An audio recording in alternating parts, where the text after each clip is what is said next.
So welcome. My name is Jack Caravanos. I will just show you that I am at the CUNY School of Public Health. We are located at Hunter College.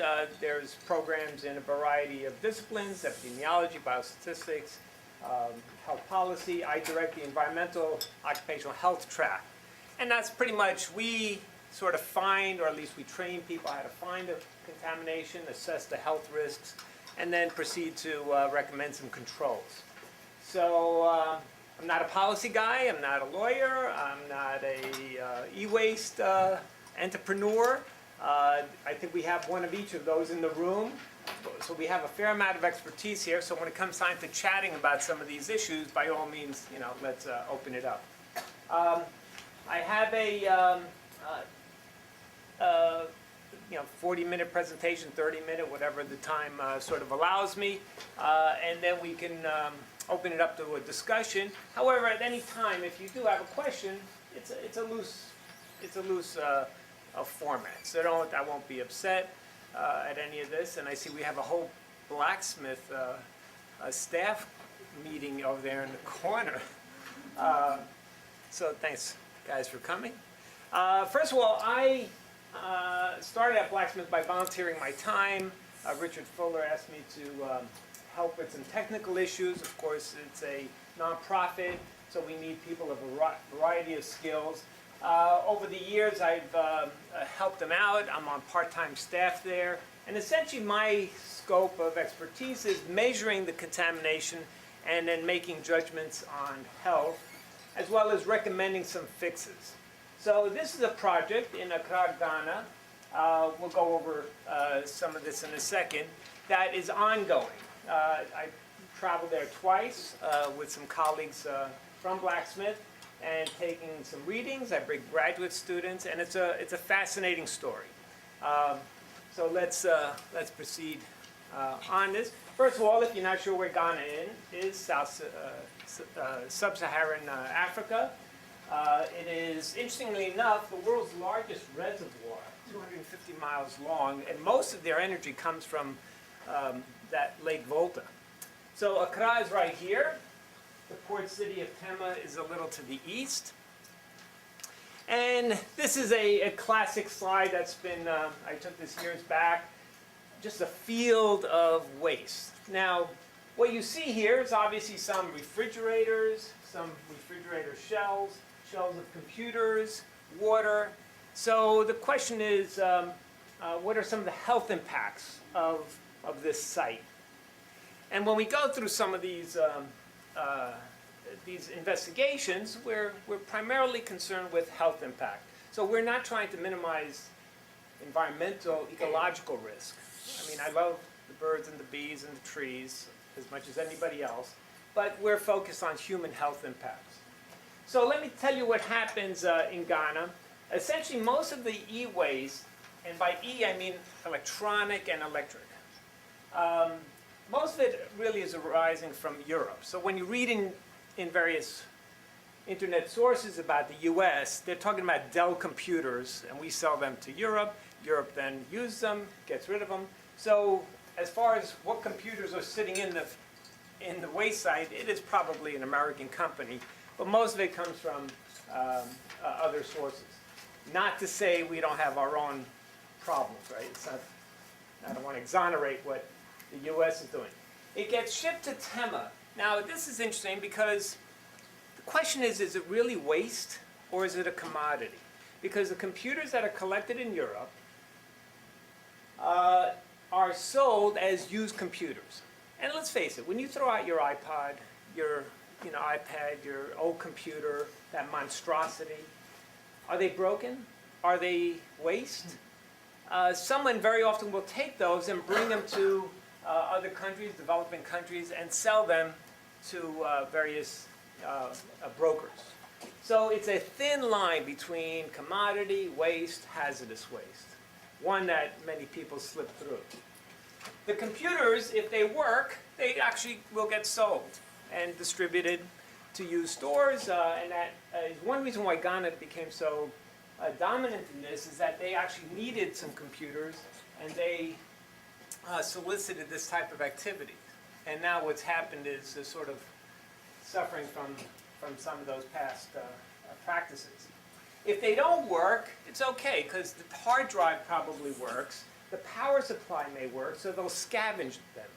So what ends up going to Agbogbloshie, and you'll be tested on this later, even Ghanaians, right, Meredith? Even Ghanaians have trouble saying this word, so they're always proud that I could try to say it.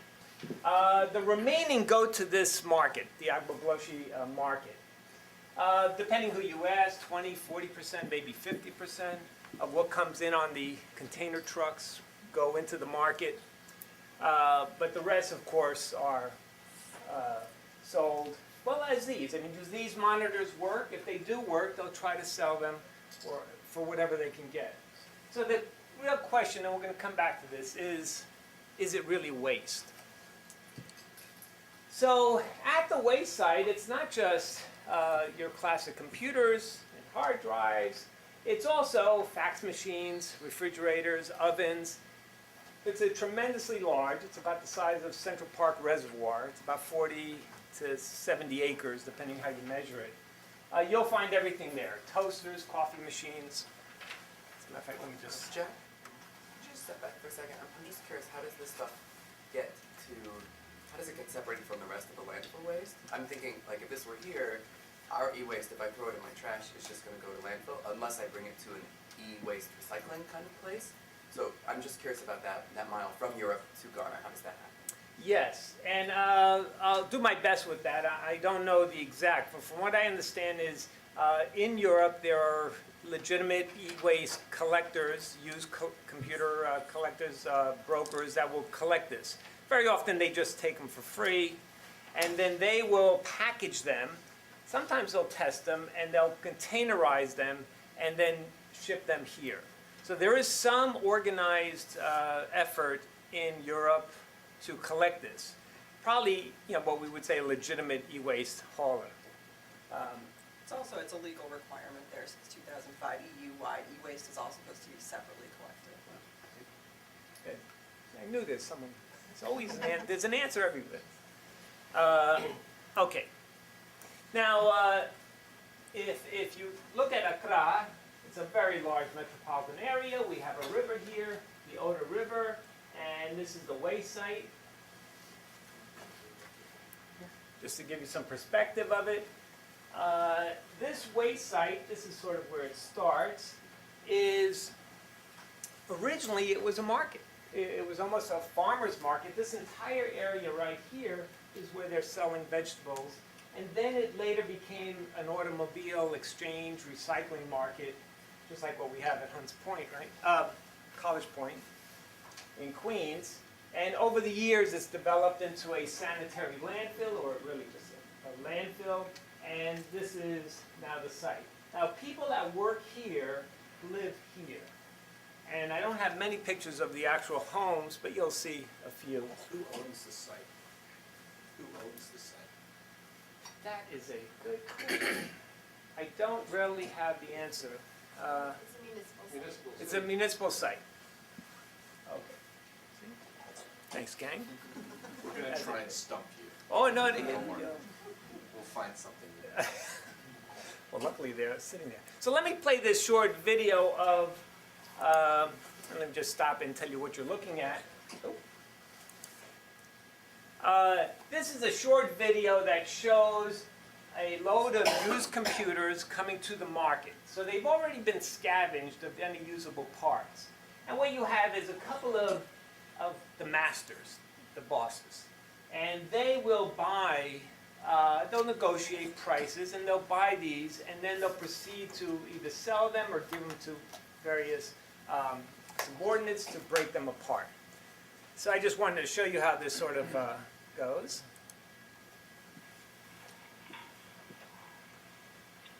And he's taking it apart. You see there's a whole stack here. Very often the motherboard, which is very valuable, has been removed.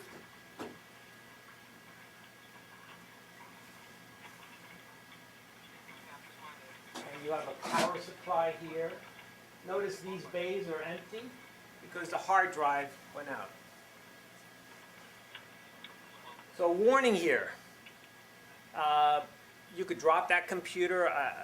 I thought just dropping a hard drive would really rupture it, but there have been investigations. There was a recent NPR show on E-Waste that shows how they went out and got hard drives out of this site and extracted data. So do not just throw it out. Don't pour soda on it. Don't smash it or step on it. You still can retrieve that disk. So you really do need to write over it over and over and over. I suppose some vinegar would probably do good work, but when you think of how NASA can retrieve a data recorder 5 years later at the bottom of an ocean, right? Just sort of gives you.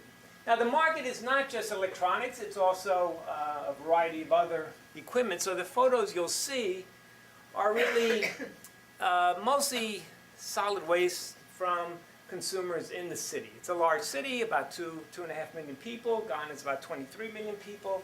So what you see here is everything from refrigerators, and it's all sort of mixed together. But there are pockets of people that have their specialty. So when you have people that are just dealing with certain items, and we'll just show you some of these are just amazing. If you can appreciate this, this is the shell of a car that they loaded onto these wagons and they roll around. Now he's probably going to take it somewhere, cut it into pieces, separate the aluminum from the stainless steel, from the iron, and then once you homogenize it, it becomes valuable, right? It's the one lesson I always try to tell my students. The worst thing we're doing with waste is heterogeneity. We want to keep it homogeneous. If you sort it all out from the get-go, it becomes valuable. And this is, of course, what they're doing, because we don't want to do it, or something like that. And of course, if you look in the back, you see these big brown, oh wait, oh yeah, I have a laser pointer. All right, there we go. So these shells here are actually refrigerators with the metal stripped off. But they use that for something else, and I'll show you a picture in a second. This fellow's got some bags of copper wire, and we'll talk about where that's going to go in a few minutes. So it's sort of following the process. That's how I'm presenting this. And of course you have the engine guys. These will take an entire engine, separate the brass from the copper, from the steel, from the aluminum, very often manually holding down with their foot a particular gear or valve head, and sit there and bang it until it's free. Of course you'll notice oil, and you are noticing everybody's wearing shorts, very often no shoes, no respirators, no gloves, right? Because we have two types of hazards here, environmental and occupational, and we're involved in both.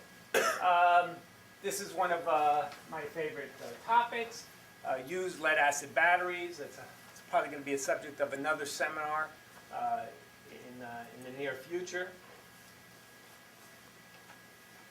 So if you don't want it, you bring it here and someone will take it from you. Now what they really would like is to collect all the copper coils, because you'll learn shortly enough that copper is the most valuable commodity. So they will sit there for maybe an hour to take all the copper off an alternator and then proceed to process it.